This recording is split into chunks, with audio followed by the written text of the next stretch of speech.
Vive la fin de semaine. Débarrassé d'école pour une couple de jours. Qu'est-ce qu'il y a? T'es plus heureuse à l'école? Ouais. Mais qu'est-ce qu'il y a d'abord? Rien. Ben, dis-moi pas rien. Là. Une mère, c'est trop sensible, ça ressent les choses. Bon. Ben, c'est Christine.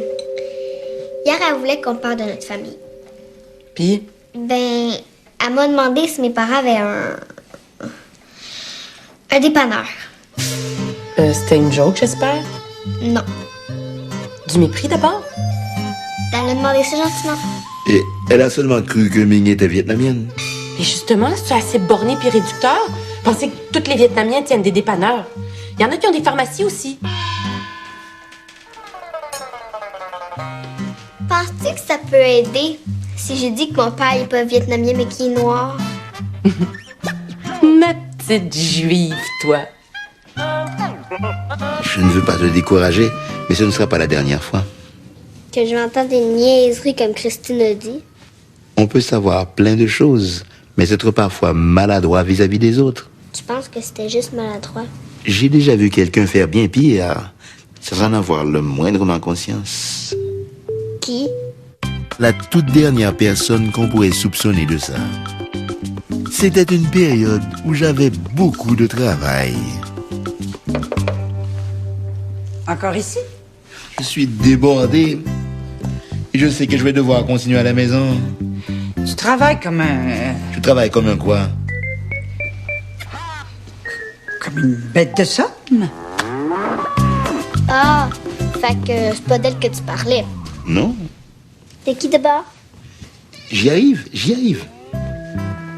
Encore des travaux à corriger? Encore une fois, je vais rater mon match de basket. Va falloir que j'appelle François pour qu'il trouve un autre joueur pour me remplacer. Oh, c'est plate, ça. Si au moins je voyais la lumière au bout du tunnel. Mais là, ça ne finit plus. Je pense que je vais trouver quelqu'un pour me donner un coup de main. T'as le droit de faire ça? Toi pis tes plans. Et plein de... T'es plein de fous? Pas elle non plus. Non? Ben, c'est qui la dernière personne qu'on pourrait soupçonner? C'est donc toi, le Sébastien, qui a répondu à ma petite annonce? Oui. Excellent.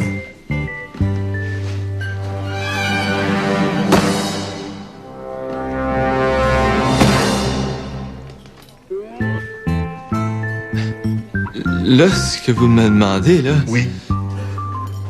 C'est pas d'être votre... D'être mon nègre, oui. Et tu sais, j'allais découvrir que chacun porte en lui le germe de ce qu'il y a de moins beau dans l'être humain. Oui, j'allais découvrir que chacun a tendance à se comporter de la même façon lorsqu'il a un nègre à son service.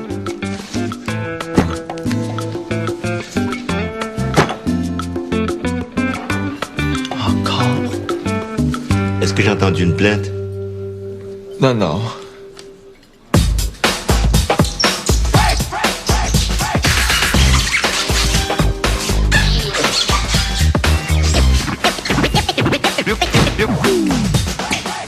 Déjà? J'ai enfin appris à déléguer. Dominique, tu délègues pas. Tu l'exploites, ce petit gars-là. Mais voyons. Il est sous-payé. C'est sûr, c'est une job d'étudiant. Dominique. Quand on n'a pas connu mieux, on ne peut être malheureux. Dominique, c'est pas drôle. Il est probablement en dessous du seuil de la pauvreté. Mais raison de plus pour ne pas l'augmenter. Un pauvre, ça ne connaît rien, l'argent. Il le gaspillerait.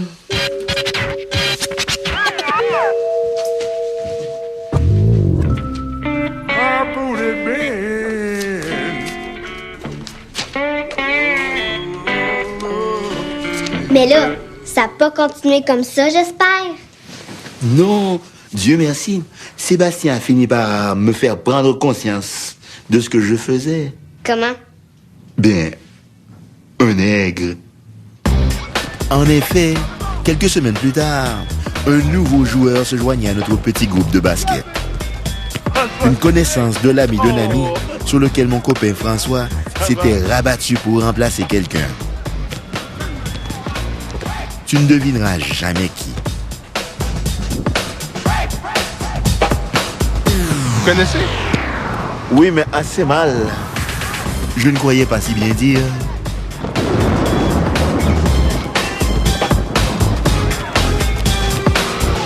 Je l'ai! Attrape-le! Là, il est là!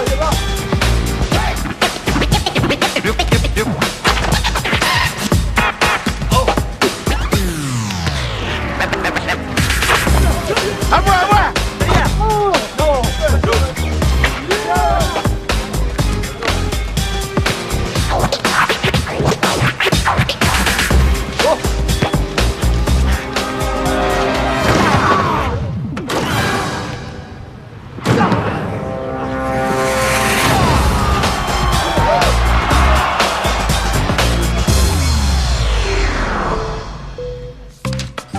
Tu vois, j'ai compris ce jour-là qu'il valait mieux traiter d'égal à égal avec les nègres.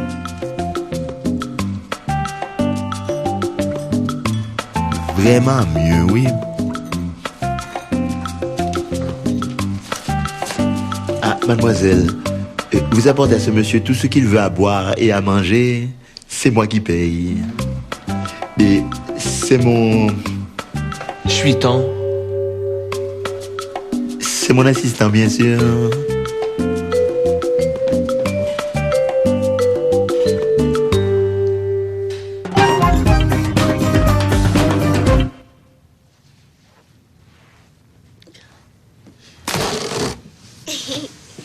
Fait que, ce que tu veux me dire, dans le fond, c'est qu'il peut arriver à tout le monde d'être un peu raciste sans s'en rendre compte. Ce qui ne veut pas dire que c'est excusable. Fait qu'il faut se forcer pour pas l'être. Si on sent que ça force, c'est mauvais signe. Qu'est-ce que tu veux dire? Eh bien, voici un exemple tout à fait québécois. C'était au début du mois de décembre. Ah, Dominique, je voulais te dire... Quoi? La journée pédagogique du 7 va être remise le 19, finalement. Pourquoi? Ben, parce que le 19, c'est Hanouka, l'espèce de Noël juif. Et alors? Eh bien, ça va permettre à Ariel, le nouveau, de pouvoir fêter sans manquer l'école. Tu veux déplacer une journée pédagogique pour un élève? C'est extraordinaire l'accueil que notre école fait aux communautés culturelles. Hein? Mais qu'est-ce que tu vas faire avec Abdallah? Tu sais qu'il est musulman. Ben, bien sûr que je sais. Puis, je pense pas qu'il fête très, très fort à Hanouka. Non? Et tu as pensé au ramadan? Oh, shit. Peut-être que si on déplaçait la semaine de relâche. Ça dure 30 jours. Ah ouais? Mais dans ce cas-là, peut-être qu'avec un billet du médecin. Si l'ouverture d'esprit était une compagnie, je crois que Suzanne voudrait en être l'employé du mois. Faut pas être un peu têteux pour être l'employé du mois. Oui. Et justement, et quelques jours plus tard...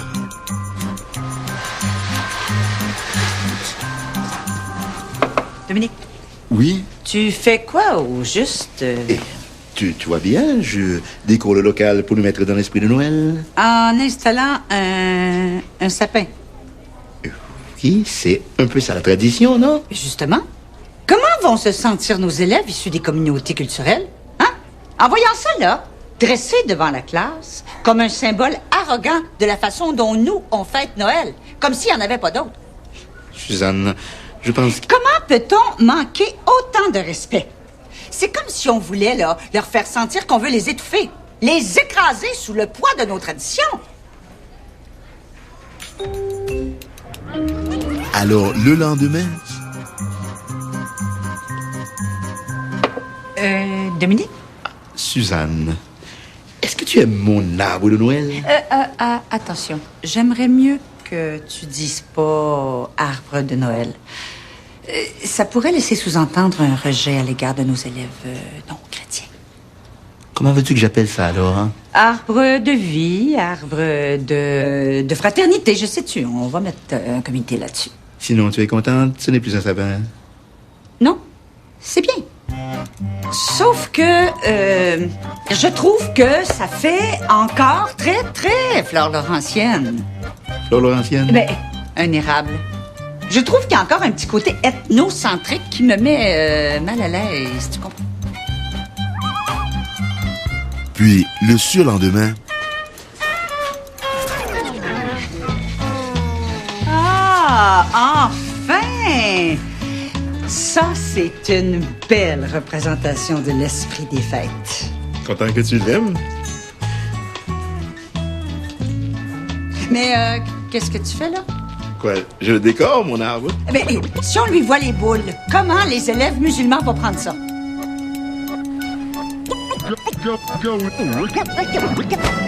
Elle se rendait pas compte qu'elle en faisait un tout petit peu trop. Pas encore. Mais ça allait venir. Vite, j'espère. Assez vite, oui. En fait, la semaine qui a suivi cette journée pédagogique qu'elle avait fait déplacer. Et ouvrez vos cahiers à la page 40. Aujourd'hui, beaucoup de passion. Nous allons parler de la réforme religieuse au XVIe siècle. Excuse-moi, Dominique, 2 secondes. Et vas-y, je t'en prie. Ariel, Oui? je viens d'apprendre que tu t'es présenté à l'école lors de la journée pédagogique. Je me rappelais plus qu'elle avait été déplacée. Me semble. C'est vrai. J'espère au moins que tu as un mot de tes parents justifiant le fait que tu n'étais pas absent. Non. Est-ce que tu es conscient qu'on avait fait ça pour toi? Non, évidemment. Pourquoi reconnaître la générosité des Québécois, leur sens de l'accueil? On aime bien mieux se garder la possibilité de dire qu'ils sont racistes, hein?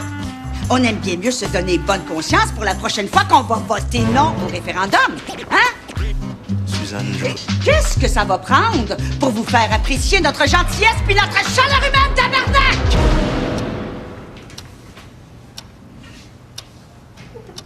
Suzanne. Je voulais juste lui donner congé pour son Noël, ce petit gars-là. Si vous permettez, Hanouka, c'est Hanouka. C'est pas Noël. C'est pas parce que ça tombe en décembre que c'est pareil. D'ailleurs, on n'a pas congé, on travaille quand même. Tiens donc, est-ce que ça veut dire que la journée pédagogique a été déplacée pour rien? Ben, je pense que oui. Mia, quand est-ce que vous fêtez Noël d'abord? Ben, à Noël.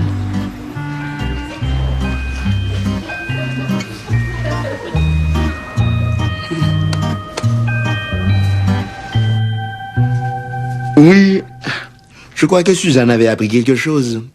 Quoi? C'est que les gens qu'on appelle des étrangers sont souvent beaucoup plus près de nous que ce qu'on peut croire quand on est raciste. Ou de ce qu'on peut croire quand on veut désespérément prouver qu'on n'est pas raciste. Dominique, Tiens, Suzanne...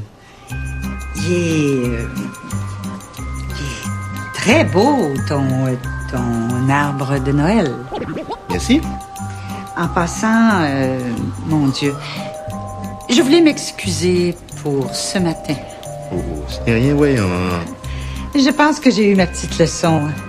J'imagine que j'étais due pour me faire rappeler qu'on vit en démocratie, puis qu'en démocratie, les droits de la majorité l'emportent sur ceux de l'individu. À la bonne heure. J'ai même laissé tomber un projet qui allait un peu dans le même sens. Lequel? Oh, je le dirai pas, tu vas trouver ça complètement ridicule. Non, allez. Bien, toujours à cause d'Ariel, j'avais imaginé éliminer le porc du menu de la cafétéria. C'est complètement ridicule. Bon, tu vois, de toute façon, j'ai oublié ça. Pour les interdictions, on va se limiter aux noix. Les noix sont interdites à la cafétéria? Pas seulement les noix, les œufs aussi. Les œufs aussi? Puis le lait. Le lait? Eh bien, les allergies. des intolérances, tu sais. Mais combien il y en a d'étudiants qui sont allergiques dans l'école? Je voudrais pas être alarmiste, mais leur nombre est à la veille d'être dans les 2 chiffres. Tu comprends?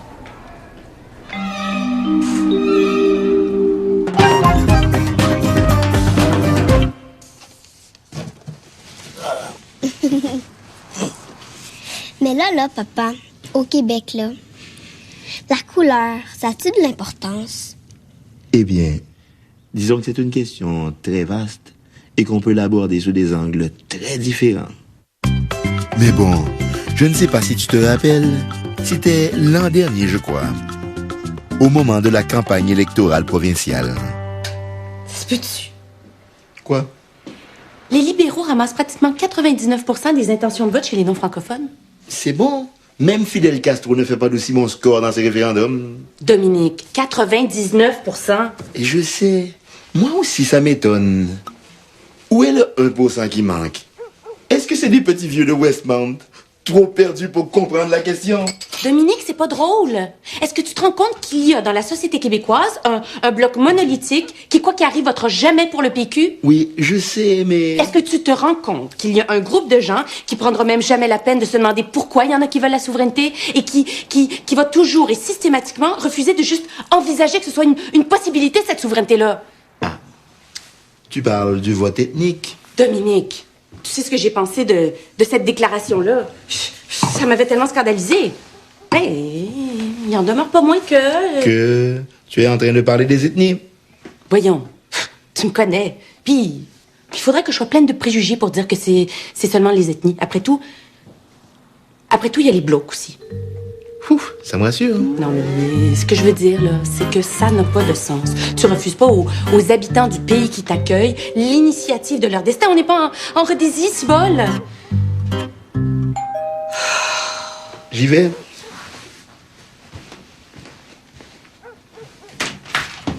Bonsoir, monsieur. Je me présente, Moshe Greenbaum. Je suis candidat pour le Parti québécois dans votre circonscription. C'était surprenant. Assez surprenant, oui. Mais pour ta mère, une surprise plutôt agréable.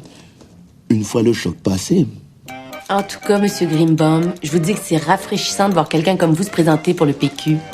Hein, Dominique? C'est sûr. Ça, là, ça veut dire que l'idée de la souveraineté est en train de faire son bout de chemin parmi les communautés culturelles, hein? Puis que pas besoin d'être né ici pour se considérer comme pleinement québécois. Mais je suis né ici. Oui, bon, OK, mais vous voyez ce que je veux dire, là. Vous êtes pas non plus un vrai de vrai pur laine. Puis c'est ça que je trouve beau.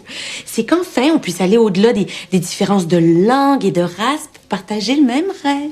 Ah, mais Madame Arsenault, la souveraineté est un projet tellement exaltant. Pas facile de résister au désir d'en faire partie. Oh, ça fait tellement de bien d'entendre ça venant de votre bouche, hein, Dominique? Et c'est sûr. Cette volonté de se prendre en main, ce n'est pas celui d'une seule ethnie, blanche, francophone, catholique, mais celui d'une seule grande communauté métissée. Vous avez tout compris. Aucun Québécois, quelles que soient ses origines, n'a envie que ses enfants fassent partie d'un peuple de porteurs d'eau. Oh, bravo, bravo. Oui, tous ensemble. Nous pouvons nous faire le cadeau d'un pays, celui rêvé par ceux qui l'ont défriché pour nous le donner en héritage. Un pays. J'ai juste une petite affaire, là. Oui. C'est parce que c'est pas vos ancêtres à vous qui l'ont défriché, hein. Mais pas en tant que tel, là. Mais je sais. Non, c'est parce que vous avez dit pour nous le donner en héritage. Mais bon, c'est bon, hein, c'était juste une petite mise au point, là. Continuez. Oui. Où j'en étais? Ah, voilà. Nous voulons que s'émancipent nos forces vives. Nous voulons que rien ne vienne arrêter cette énergie qui nous a permis de dompter l'hiver. Oh, dompter l'hiver, là. C'est parce que Bombardier, c'est un petit gars de Valcourt, hein, pas de Tel Aviv. Hein, Dominique? Et c'est sûr. Tu vois, autrefois, les Québécois ne s'appelaient pas les Québécois. Comment il s'appelait? Les Canadiens. Et à un moment donné, ils ont été obligés de partager ce nom avec les anglophones qui ont fini par le leur piquer. Puis après, qu'est-ce qui est arrivé? Après, ils ont décidé de s'appeler les Canadiens français. Sauf qu'à un moment donné, ils ont été obligés de partager ce nom avec les Acadiens, les Franco-Ontariens, les Franco-Manitobains. Et devine quoi? Ils se sont encore fait piquer leur nom. Eh oui. Alors tu comprendras que par rapport à leur identité, les Québécois ont toujours peur d'être dépossédés de quelque chose. Mais vous, Monsieur Greenbaum, quel genre de questions référendaires vous poseriez? Quelque chose du genre. Voulez-vous que le Québec devienne un pays souverain? Oui ou non? Voyons, le peuple québécois acceptera jamais de jouer le jeu des fédéralistes en répondant à une question claire. C'est bien trop tordu, là. Et le référendum, d'après vous, il faut le tenir quand? Ah, ça, c'est délicat. Quoi? Vous trouvez que c'est pas une urgence? Bien sûr, oui. Vous allez peut-être me trouver radical, mais moi, je dis que il faut tenir le prochain référendum dès que les conditions gagnantes seront réunies, puis ça peut arriver aussi vite que dans les premières années d'un 3e mandat, hein. Ça, c'est une opinion. Oui. Monsieur Greenbaum, franchement, là, j'ai pas l'impression que vous êtes un souverainiste si convaincu que ça. Parce que si on fait comme vous le dites, là, on l'aura jamais, notre pays. Chantal... Qu'à part de ça, qu'est-ce que vous avez à vous mêler de ça, vous, la souveraineté du Québec? Vous voulez qu'on se tasse pour nous montrer comment faire, c'est ça, hein? Vous pensez qu'on n'est pas capable de ça? Hein, Dominique? Oui, c'est sûr. Bref, les Québécois traversent une période de leur histoire qu'ils trouvent peut-être un peu difficile. Une période où on ne sait plus trop qui est quoi.